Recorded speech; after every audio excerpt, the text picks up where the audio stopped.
குறிப்பா தமிழ்நாட்டுல பாத்தீங்கன்னா கடலூர் மாவட்டம் சொல்லிட்டு ஒரு மாவட்டம் இருக்கு. அங்க இருக்கிற சிதம்பரம். இந்த ஒரு பேரை கேட்டதுமே நம்ம எல்லாருக்குமே பாத்தீங்கன்னா ஃபர்ஸ்ட் ஞாபகம் வருது. இந்த ஊர் பாத்தீங்கன்னா ஒரு பாரம்பரியமான ஊரு. இங்க பாத்தீங்கன்னா அதிகமான டூரிஸ்ட் பிளேஸ் இருக்கு. அது மட்டும் இல்லாம இங்க பாத்தீங்கன்னா ஏகப்பட்ட டெம்பிள்ஸ் இருக்கு அப்படின்ற மாதிரி நம்ம எல்லாருக்குமே தெரியும். ஏன்னா உலகத்திலே புகழ்பெற்ற நடராஜா கோயிலுமே இங்க தான் இருக்கு.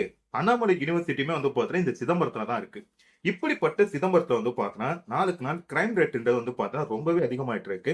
ஆஃப்டர் எலெக்ஷன் பாத்தீங்கன்னா ஏகப்பட்ட கொலைகள், மர்மமான விஷயங்கள் நடந்துட்டு இருக்குது. அப்படிதான் பாத்தீங்கன்னா இப்போ ஒரு 2 நாளைக்கு முன்னாடி கடலூர் மாவட்டம் சிதம்பரத்துல இருக்க அண்ணாமலை நகர் இதுல பாத்தீங்கன்னா ஒரு இது இருக்கு மிதிக்குடி அப்படின்னு சொல்லிட்டு ஒரு கிராமம். அந்த இடத்த பாத்தீங்கன்னா ஒரு வயசான நபர் ஒரு பொண்ணை கொலை பண்ணியிருக்கிறாரு. அந்த கொலைக்கு பின்னாடி பாத்தீங்கன்னா ஏகப்பட்ட காரணங்கள் சொல்லப்படுது. ஊர்ல இருக்கவங்க எல்லாம் ஒண்ணு ஒண்ணா பேசிட்டு இருக்காங்க. அது என்னன்றத நான் உங்களுக்கு அப்படியே தொகுத்து சொல்றேன். போலீஸ்காரங்களும் இந்த தரப்புல பாத்தீங்கன்னா ஒரு சில விஷயத்த சொல்லியிருக்காங்க. அது என்ன ஏது அப்படின்றத இந்த வீடியோ முழுக்க பார்க்கலாம்.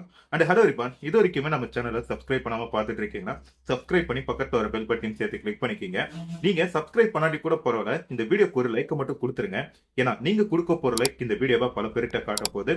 வாங்க வீடியோக்குள்ள போயிடலாம். மாவட்டம் சிதம்பரம் வட்டத்துல இருக்க அண்ணாமலை நகர் போலீஸ் சரௌண்டிங்ல இருக்கிற மிதிக்குடி அப்படின்ற ஒரு கிராமம். இந்த கிராமத்துல 28 வயசான காமாட்சி அப்படின்ற பொண்ணு பாத்தீங்கன்னா அவங்க அப்பா அம்மா கூட வீட்டுல தங்கிட்டு இருக்காங்க. இவங்களுக்கு பாத்தீங்கன்னா கல்யாணம் ஆயிட்டு ஒரு பெண் குழந்தையும் இருக்கு. புருஷன் கூட ஏற்பட்ட சில தகராறுனால பாத்தீங்கன்னா கடந்த ஒரு வருஷமா இவங்க அவங்க அப்பா வீட்டுல தான் தங்கிட்டு இருக்காங்க.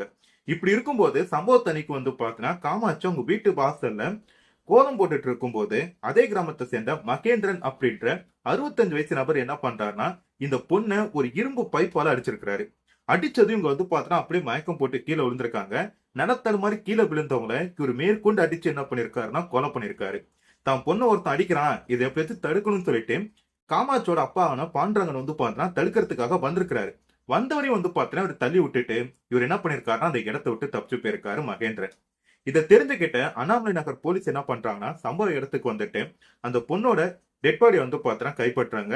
கைப்பற்றி கடலூர்ல இருக்கிற கவர்மெண்ட் ஹாஸ்பிட்டலுக்கு பாத்தீங்கன்னா பிரேத பரிசோதனைக்காக அனுப்பி வைக்கிறாங்க. இந்த ஒரு விஷயம் பாத்தீங்கன்னா போலீஸ்காரருக்கும் தெரிய வருது.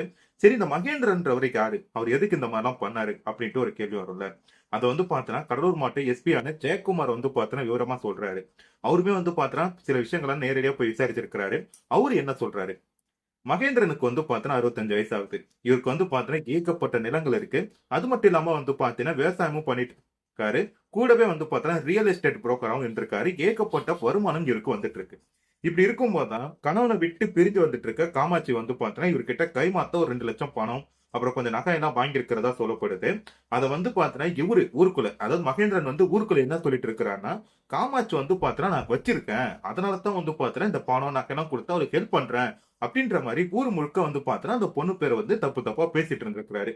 இப்படி ஒரு பேசுறத பாத்தீங்கன்னா காமாட்சி கவனிச்சிருக்கிறாங்க.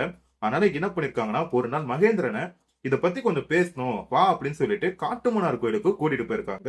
அங்க வர வச்சு அவரை பாத்தீங்கன்னா ஒரு சில பேர் கூட போயிட்டு அவரோட போனை புடுங்கி ரெக்கார்ட் பண்ணிருக்காங்க. மகேந்திரோட போனை புடுங்கி தான் இங்க பாத்தீங்கன்னா ரெக்கார்ட் பண்ணிருக்காங்க. ஊருக்குள்ள எல்லாம் பாத்தீங்கன்னா என்ன வச்சிருக்கேன்னு சொல்லி பேசுறியாமே, இது என்ன கதை, எதுக்கு இந்த மாதிரி பேசுற அப்படின்ற மாதிரி சொல்லி பேசும்போது அவர் பாத்தீங்கன்னா எந்த ஒரு பதிலும் சொல்லாம இருந்ததுனால இங்க கோவப்பட்டு செருப்பு எடுத்து அடிச்சிருக்காங்க. அடிச்சதை இது எல்லாமே ரெக்கார்ட் பண்ணவும் அவர் என்ன பண்ணிருக்காருன்னா, இல்லம்மா நான் தெரியாம சொல்லிட்டேன், என்ன மன்னிச்சிரு அப்படின்ற மாதிரி சொல்லிட்டு அந்த வீடியோல இதெல்லாம் ரெக்கார்ட் ஆயிருக்கு. செருப்பால் அடிச்சது, ஒரு மன்னிப்பு கேட்டது எல்லாமே பார்த்தா ரெக்கார்ட் ஆயிருக்கு. இதுக்கு அடுத்து காமாட்சி என்ன பண்ணிருக்காங்கன்னா இந்த ரெக்கார்ட் எல்லாம் எடுத்துட்டு போனை பார்த்தா மகேந்திரன்ட்ட கொடுக்காம இவர் என்ன பண்ணிருக்காங்க எடுத்துட்டு தன்னோட வீட்டுக்கு வந்திருக்காங்க. சோ 3 மாசத்துக்கு முன்னாடி இது எல்லாமே பார்த்தா நடந்திருக்கு. இப்ப மகேந்திரன் என்ன பண்ணிருக்காருன்னா ஒரு 15 நாளைக்கு முன்னாடி ஊருக்குள்ள பஞ்சாயத்தை கூட்டி இந்த மாதிரி என் போன் அந்த பொண்ணு கிட்ட இருக்கு, அதை கொஞ்சம் வாங்கி கொடுங்க அப்படின்ற மாதிரி சொல்லவும் அவங்களும் பார்த்தோன்னா சரின்ட்டு அதை வாங்கி எல்லாம் கொடுத்துருக்காங்க. ஒரு சுகூகமான பிரச்சனை எல்லாம் தீர்ந்துட்டு அப்படின்னு சொல்லி தான் ஊருக்காரங்க நினைச்சிருக்காங்க. ஆனா திடீர்னு மகேந்திரனுக்கு என்ன ஆச்சுன்னு தெரியல. இந்த பொண்ணு பார்த்தா இந்த மாதிரி பண்ணிருக்கிறதும் அந்த வீடியோ எடுத்தாங்க தெரியுமா, அது சில பேருக்கு ஷேர் பண்ணிருக்காங்க போல இருக்கு. அது பார்த்தா ஒரு காதுல விழுந்துட்டு இவர் என்ன பண்ணிருக்காரு, இவங்களை போட்டு தள்ளணும், இங்க இருக்கிற வரைக்கும் நமக்கு பிரச்சனை தான் அப்படின்ற மாதிரி சொல்லிட்டு அந்த பொண்ணை பாத்தீங்கன்னா விடிய கால கோலம் போடும்போது அடிச்சு கொலை பண்ணிருக்கிறாரு. இப்ப பாத்தீங்கன்னா அந்த பொண்ணுக்கு இறந்து போயிட்டாங்க. இவரு பாத்தீங்கன்னா ஜெயில இருக்கிறாரு. ஒரு தப்பான ஒரு ஆசை, தப்பான ஒரு எண்ணத்துல பாத்தீங்கன்னா அந்த பொண்ணை பத்தி ஒரு தப்பான பேசி இருந்திருக்கலாம். இல்ல வேற ஏதாச்சும் ஒரு காரணமா கூட இருந்திருக்கலாம். சோ அதை பத்தி நமக்கு டீட்டெயிலா தெரியாது. ஏன்னா நமக்கு போலீஸ்காரங்க சொல்றத நான் உங்ககிட்ட சொல்றேன். மேபி அவருக்கான பர்சனல் ஏதாச்சும் இருக்கலாம். அவர் சொன்னாதான் நமக்கு தெரிய வரும்ல. அதே மாதிரிதான் பாத்தீங்கன்னா அந்த பொண்ணு தன்னோட வாழ்க்கையை பாத்தீங்கன்னா கொஞ்சம் ஆத்திரப்பட்டு இழந்துட்டாங்க அப்படின்னு சொல்லலாம். இப்ப எந்த பேர் மேலயுமே தப்பு இருக்கான்னு சொல்லி கேட்டா என்னை பொறுத்த வரைக்கும் ஆமான்னு தான் சொல்லுவேன். நீங்க சிதம்பரம் ஏரியால இருந்து இந்த வீடியோ பாக்குறீங்கன்னா நீங்க என்ன சொல்லுவீங்கன்றத மறக்காம கமெண்ட்ல சொல்லிட்டு போங்க. அடுத்து இதே மாதிரி ஒரு சூப்பரான ஒரு வீடியோல உங்களை பாக்குறேன். அது வரைக்கும் டாடா பை பாய்.